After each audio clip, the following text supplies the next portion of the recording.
क्या आपने कभी एक पेंटिंग में एक अक्षम पति बनने के बारे में सोचा है, या एक शुद्ध प्रेम योद्धा बनने के बारे में सोचा है और टॉरन पीले बालों को छपटा है? और अब डोरेमोन एक बार में आपकी कई इच्छाओं को पूरा कर सकता है। जब तक आप प्रवेश दीपक को बाहर निकालते हैं, आप पेंटिंग में दुनिया में प्रवेश कर सकते हैं और पेंटिंग में पात्रों के जीवन का अनुभव कर सकते हैं। नोबिता गर्मियों की छुट्टियों के लिए पेंटिंग होमवर्क से निपटने के लिए संघर्ष कर रहा था। वह सिर्फ विदेशी श्रमिकों को पीसना चाहता था। वह कल्पना करता था कि आकाश में एक पूर्ण पेंटिंग गिरने के लिए कितना अच्छा होगा, लेकिन अगले सेकंड का परिणाम था एक लकड़ी का प्रिंट वास्तव में छत से गिर गया। नोबिता को उसके माथे के बीच में चित्रित किया गया था और उसके माथे से दर्द ने उसे याद दिलाया कि यह एक सपना नहीं था। उन्होंने जल्दी से डोरेमोन को इस पेंटिंग में वन एवेन्यू पर चलने वाली एक लड़की और एक चमगादड़ का अध्ययन करने के लिए ले लिया, और चमगादड़ को चित्रित करने के लिए इस्तेमाल किया गया पेंट काफी उत्तम था और विभिन्न कोणों से देखे गए रंग भी अलग अलग थे। इस पेंटिंग की उत्पत्ति का पता लगाने के लिए नोबिता ने पेंटिंग में व्यक्तिगत रूप से पूछने का फैसला किया और डोरेमोन ने प्रवेश दीपक को बाहर निकाला। एक आदमी और एक बिल्ली पेंटिंग में जंगल में आई और पीले बालों वाली लड़की चमक उठी। जबकि वे अद्भुत महसूस करते थे, उनकी आंखें अंधेरे में चुपचाप झांक रही थी। दूसरी ओर लड़की तितली का पीछा करते हुए अचानक फिसल गई और सीधे नोबिता के कमरे में जा गिरी। ठीक उसी वक्त नोबिता की माँ कमरे में दाखिल हुई और अनजान लड़की को देखकर चौंक गई, लेकिन उन्होंने सोचा कि वो नोबिता की दोस्त हो सकते हैं। यह काफी आश्चर्यजनक था, लेकिन जब माँ ने महसूस किया कि लड़की ने अपने जूते नहीं उतारे और फर्श को गंदा देखा, तो वह चिल्लाई और लड़की को पकड़ने की कोशिश की। इस अचानक घटना ने हलचल मचा दी। इसी बीच टीवी पर एक पुरातात्विक समाचार प्रसारित हो रहा था, जिसमें एक रहस्यमय पेंटिंग की खोज की जानकारी दी जा रही थी। उस पेंटिंग की पेंटिंग शैली और रंग बिल्कुल बिग बियर के वुडप्रिंट के समान थे। लड़की अंततः भाग गई। वह चौंक गई क्योंकि उसने कभी आधुनिक शहर नहीं देखा था और उसने सब कुछ देखा।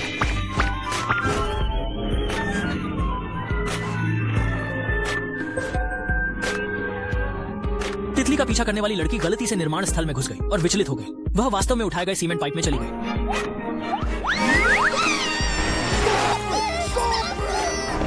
अंत में मोटू ने उसे बचा लिया और जब नोबिता घर वापस आया तो उसने देखा कि घर में गंदे पैरों के निशान हैं और उसे समझ में आया कि लड़की वास्तविक दुनिया में आ गई है। दोस्त लोग इकट्ठा हुए। डोरेमोन ने अनुवाद करने वाला कोनजैक निकाला ताकि भाषा न समझने वाली लड़की को खिला सके, लेकिन अफसोस कि इसमें कोई स्वाद नहीं था। कोनजैक स्नैक के 1% के बराबर भी नहीं। डोरेमोन और बाकी लोग खुद ही इसे खा सके, तभी वे लड़की के साथ सामान्य रूप से बातचीत कर पाए। लड़की का नाम क्लेया है। उसकी वे नीले रंग की आंखें भी चमकदार रंगों से झिलमिलाती हैं। क्लेया ने देखा कि डोरेमोन के पास अद्भुत शक्तियां हैं और वह चाहती है कि वह उसे इटली या डच्ची वापस जाने में मदद करे। सुने ने एनसाइक्लोपीडिया को खंगाला, लेकिन उसे उसके बताए डच्ची का कोई जिक्र नहीं मिला। कोलिया ने खुशी से अखबार उठाया। असल में वह रहस्यमय चित्र पर दिखाया गया देश ही कोलिया का घर था। कुछ लोगों की खोज की तीव्र इच्छा तुरंत जाग उठी और वे कोलिया के साथ चित्र में प्रवेश कर गए, अटली या डच्ची की ओर। इस चित्र का नाम है मिहान जंगल और केवल इसे पार करके ही महल तक पहुंचा जा सकता है। जंगल में एक छोटा कमजोर राक्षस भी रहता है जिसका नाम झाई है। चित्र के दृश्य से अलग झाई न केवल कोलिया का साथी नहीं है, बल्कि उसे बाहर निकलने का रास्ता खोजने में बाधा डालता है। कुछ लोग आगे बढ़ते रहे, लेकिन वे रास्ता नहीं खोज पाए, बल्कि चित्र के अंत तक पहुंच गए। सभी लोग सोचते थे कि यह चित्रकार की कल्पना की कमी के कारण हुआ है, जिससे यह काले और सफेद रंग का दृश्य बना। खिलैया ने चिलामेंग से जादू का उपयोग करके बाहर निकलने का रास्ता खोजने को कहा, लेकिन इस स्थिति में वह भी कुछ नहीं कर सकी। चिलामेंग को पीछे हटने के लिए मजबूर किया गया और अंत में वह एक अज्ञात स्थान में गिर गया। वह जल्दी से सभी को अंदर बुलाता है क्योंकि रहस्यमय अटलांटिया प्रिंसिपलिटी वहीं पर है। दायोन ने लकड़ी के पेंटिंग का ऊपरी हिस्सा ढूंढ लिया क्योंकि लैंप के प्रभाव से दोनों पेंटिंग वास्तविकता में बदल गईं और फिर से पेंटिंग से वास्तविकता में एक पोर्टल बन गई। यह दर्शाता है कि अटलांटिया प्रिंसिपलिटी केवल कल्पना नहीं है, बल्कि इतिहास में वास्तव में मौजूद है। चिलामेंग ने तुरंत वर्तमान समय की जांच की और पाया कि वे 13वीं सदी के यूरोप में हैं। वे अपनी उत्तेजना और जिज्ञासा को रोक नहीं सके और तुरंत शहर की ओर चल पड़े। आधुनिक कपड़ों में लोगों का पहनावा बहुत ध्यान आकर्षित कर रहा था, इसलिए डोरेमोन ने एक ड्रेसिंग कैमरा निकाला और हर किसी को 6 रुपए का योद्धा रूप दे दिया। तब जाकर वे रोमांटिक यूरोपीय कस्बे में शामिल हुए। एट्रिया डच्ची में कला का गहरा प्रभाव है। यहाँ कला की देवी की मूर्ति भी स्थापित है, जो स्थानीय लोगों की कला के प्रति गंभीरता को दर्शाता है। यातेरियागोंगो के पश्चिम में एक सक्रिय ज्वालामुखी है, जिसे नर्क घाटी कहा जाता है। ज्वालामुखी विस्फोट के बाद एक धारा बनी, जिसकी धारा का पानी रत्नों की तरह है और यह कोण के अनुसार रंग बदलता है। लोग इसे आट्रिया ब्लू कहते हैं। यह कहानी सुनाने के बाद क्लेया के दिमाग में अचानक एक भयानक लाल ड्रैगन दिखाई दिया, जो ज्वालामुखी के ऊपर बैठा था। दृश्य एक झलक में गायब हो गया, जिससे कोलिया को लगा कि यह सिर्फ एक भ्रम है। लेकिन जल्द ही उसकी नजर झील के किनारे एक लड़के पर पड़ी जो चित्र बना रहा था। वह उसका बचपन का दोस्त मैरो था। क्योंकि कोलिया हमेशा चित्र में ही रही, उसका समय ठहर गया था। उसकी गुमशुदगी को 4 साल बीत चुके थे। कोलिया की शक्ल नहीं बदली थी, लेकिन मैरो अब किशोर बन चुका था। मैलो के मुंह से ही सबको पता चला कि क्लेया वास्तव में रियासत की राजकुमारी है, क्योंकि वह समय और स्थान के छिद्र में फंसकर लापता हो गई थी। राजा ने पूरे देश में खोज का आदेश दिया, लेकिन कोई सफलता नहीं मिली। अंत में मामला ठंडे बस्ते में डाल दिया गया। शाम हो चुकी थी। क्लेया जल्दी से महल में जाकर अपने माता पिता से मिलना चाहती थी, लेकिन राजा और रानी बाहर शिकार पर गए हुए थे, इसलिए उन्हें महल के बाहर इंतजार करना पड़ा। डोरेमोन ने क्रेयॉन और कागज निकाला और मैरो से एक घर डिजाइन करने में मदद करने को कहा। वह पंख वाले पेन और चर्मपत्र के साथ एक साहसिक कार्य में था और उसने भविष्य की तकनीक का थोड़ा सा झटका अनुभव किया। डिजाइन पूरा होने पर डोरेमोन ने जल प्रवाह निर्माण मशीन निकाली, जो पानी को ठोस में बदलकर इमारत बनाने के लिए उपयोग कर सकती है। यदि आप इमारत को ध्वस्त करना चाहते हैं तो केवल 1 बोतल पुनर्स्थापन पाउडर की आवश्यकता है, जो पानी को तरल रूप में पुनर्स्थापित कर सकती है। महल का निर्माण पूरा हो गया। डोरेमोन इमारत को रंगने की जिम्मेदारी लेता है, जबकि बाकी लोग कल्पना बेरेट का उपयोग करके फर्नीचर डिजाइन करते हैं। जो कुछ भी खाना चाहते हैं, बस एक फूड क्रिटिक टेबल क्लॉथ की जरूरत है और दिमाग लगाकर जो चाहे पा सकते हैं। एक परफेक्ट दिन के बाद सो नहीं पा रहे डोरेमोन ने देखा कि मैरो अभी भी चित्र बना रहा है। उसकी पेंटिंग में कोलिया सुंदर और शांत है, लेकिन उसकी मूल नीली आंखें अभी भी धूसर और शून्य है, क्योंकि मैरो वास्तव में नहीं जानता कि एट्रिया ब्लू बनाने के लिए कौन सा रंग इस्तेमाल किया जाए। यातेलिया नीला एक प्रकार के खनिज से आता है, लेकिन इस खनिज का स्रोत केवल मैरो के दिवंगत पिता को पता था और यह मैरो तक नहीं पहुंचा। मैरो ने इन वर्षों में हर जगह खोज और प्रयोग किए, लेकिन वह इस रहस्यमय नीले रंग को पुनः प्राप्त नहीं कर सका। दाइमोन उसकी मेहनत और प्रयास की प्रशंसा करता है। अगर वह भी चित्रकारी कर सकता तो शायद उसे चित्रकारी का काम इतना नापसंद नहीं होता।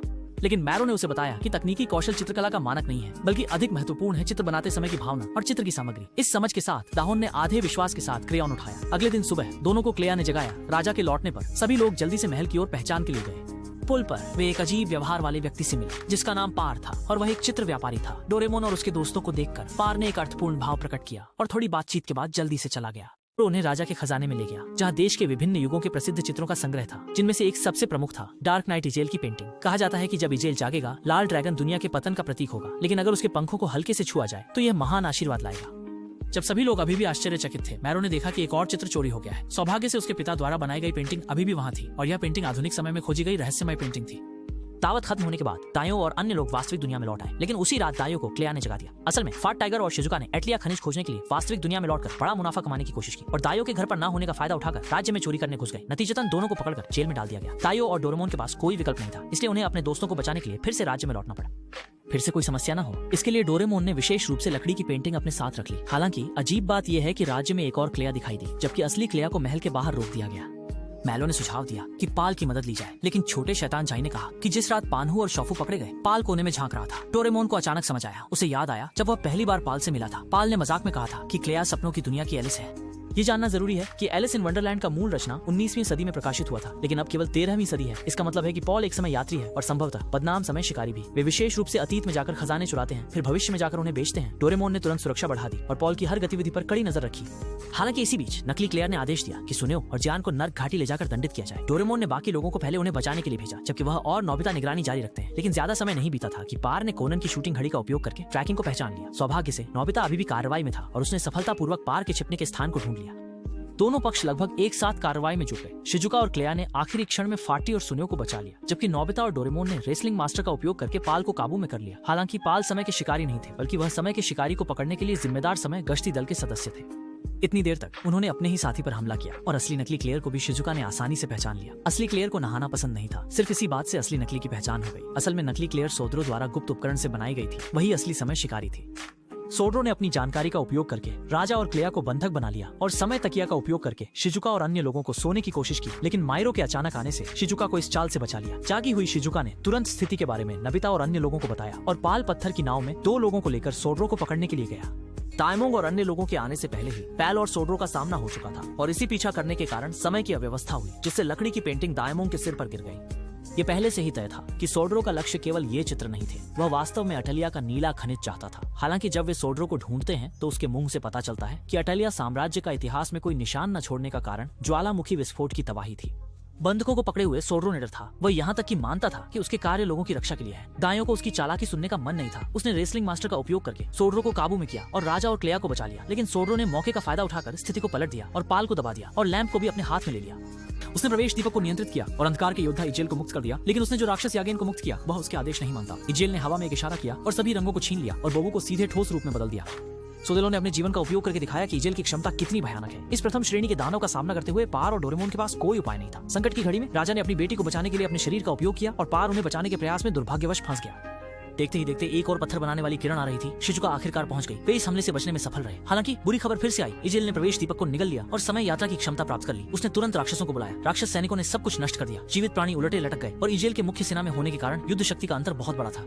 तायोन और अन्य लोग केवल अस्थायी रूप से पीछे हट सकते हैं और रणनीति पर चर्चा कर सकते हैं। डोरेमोन ने कई लड़ाई के उपकरण निकाले। छोटे से इजेल को हराना तो दूर, वह आकाश गंगा को भी आसानी से जीत सकता है। डोरेमोन ने मैरो को एक जादुई ब्रश दिया, जिससे वह जो भी हथियार चाहे उसे चित्रित कर सकता है। लेकिन दुर्भाग्य से समय ने मैरो की कल्पना को सीमित कर दिया। अगर वह आधुनिक युग में पैदा होता तो वह न केवल परमाणु बम बल्कि गंडम भी चित्रित कर सकता था।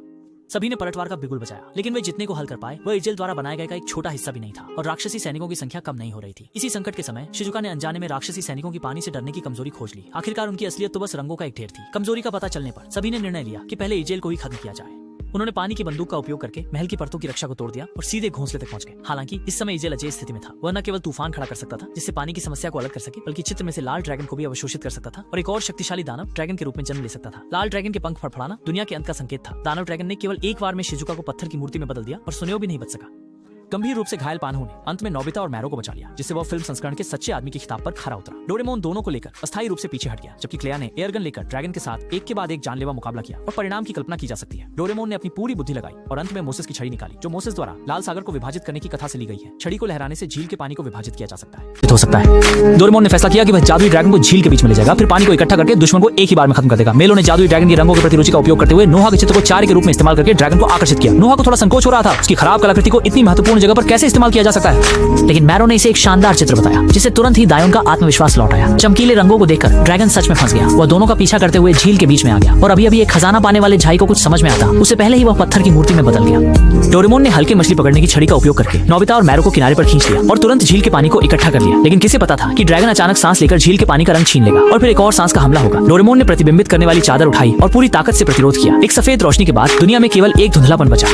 दुनिया के अंत का नतीजा जैसे पहले से तय था, लेकिन डोरेमोन को अचानक एक विचार आया। पत्थर में बदलने के क्षण में उसने उस महत्वपूर्ण उपकरण को फेंकने की कोशिश की, लेकिन असफल रहा। हालांकि अच्छा हुआ कि नोबिता ने उसका इरादा समझ लिया। वह मायरो को लेकर जल्दी से भाग गया और लगातार गोली चलाकर ड्रैगन के शरीर को निशाना बनाया, जिससे अनजाने में लैंप बाहर आ गया।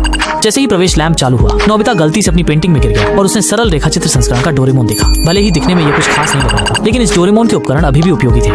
उसने बांस की टोपी और डोरेमोन द्वारा सफलतापूर्वक उपयोग न किए गए महत्वपूर्ण उपकरण को प्राप्त कर लिया। वास्तविकता में लौटकर नोबिता ने मायरो से एक गुलेल बनाने को कहा, फिर उस महत्वपूर्ण उपकरण पानी पुनर्स्थापन पाउडर को लॉन्च किया। जैसे ही पुनर्स्थापन पाउडर के संपर्क में आया, ठोस पानी तरल में बदल गया और विशाल लहर ने एक पल में ड्रैगन को डुबो दिया। उसे प्रतिक्रिया देने का मौका ही नहीं दिया। जैसे ही मोलोंग झील के पानी में घुल गया, राज्य भी पहले जैसा हो गया और नीले रंग की चमगादड़ भी आशीर्वाद लेकर आई। उसने जो खोजा वह वास्तव में यातेली यालन त्वांगशी था। असल में झील के पानी में छुपा हुआ रहस्यमय रंग वही था और उसका आकार एक नीली चमगादड़ जैसा था। इन खनिजों के साथ मैरो आखिरकार क्लेया की आंखों का रंग चित्रित कर सकता है और लड़की का चेहरा लाल होना सब कुछ कह देता है। हालांकि विदाई का समय आ ही जाता है और जैसे ही प्रवेश दीपक क्षतिग्रस्त होता है, अपनी शक्ति खो चुके झाई को केवल चित्र में वापस जाना पड़ता है। लेकिन जो किसी ने नहीं सोचा था वह यह कि क्लेया भी चित्र की ही एक पात्र है। वास्तविक क्लेया का पता नहीं है और जो दुनिया में मौजूद है वह केवल भविष्य की तकनीक द्वारा छोड़ी गई एक छवि है। लेकिन एक पारिवारिक फिल्म के रूप में थोड़ा हैप्पी एंडिंग न देना कुछ ठीक नहीं लगता। पार जब सोदरो को पकड़ने की कोशिश कर रहा था, उसने अनजाने में दूसरे समय और स्थान में स्थित क्लेया को खोज लिया। हालांकि उसने दायोन और उसके दोस्तों के साथ कोई रोमांचक यात्रा नहीं की, लेकिन चित्र में क्लेया की यादें उसके पास भी पहुंच गई, जिससे सभी को एक सुखद अंत मिला। वास्तविकता में लौटकर पुरातत्वविदों ने अटलांटिस डची की एक और पेंटिंग खोजी और यह पेंटिंग वास्तव में मैरो द्वारा बनाई गई थी, ताकि चित्र में क्लेया अकेली न। इसलिए उन्होंने दायोन और अन्य लोगों को भी उसमें चित्रित कर दिया, ताकि वे अपनी रोमांचक यात्रा जारी रख सकें। लेकिन जब यह पता चला कि यह चित्र अरबों में बिक सकता है, तो यहाँ तक कि डोरेमोन भी पछताने लगा। काश उसने उस लड़के से 2 चित्र मांगे होते। इसके साथ ही दायोन का वह चित्र भी मिला जिसमें उसने दुनिया को बचाया था। हालांकि विशेषज्ञों ने इसे बेकार करा दिया, परंतु केवल वही लोग जो इसकी असली कीमत समझते हैं इस चित्र के पीछे छिपी भावनाओं को समझ सकते हैं। अच्छी तकनीक सब कुछ नहीं कह सकती, केवल सच्चे दिल से ही सहानुभूति उत्पन्न हो सकती है।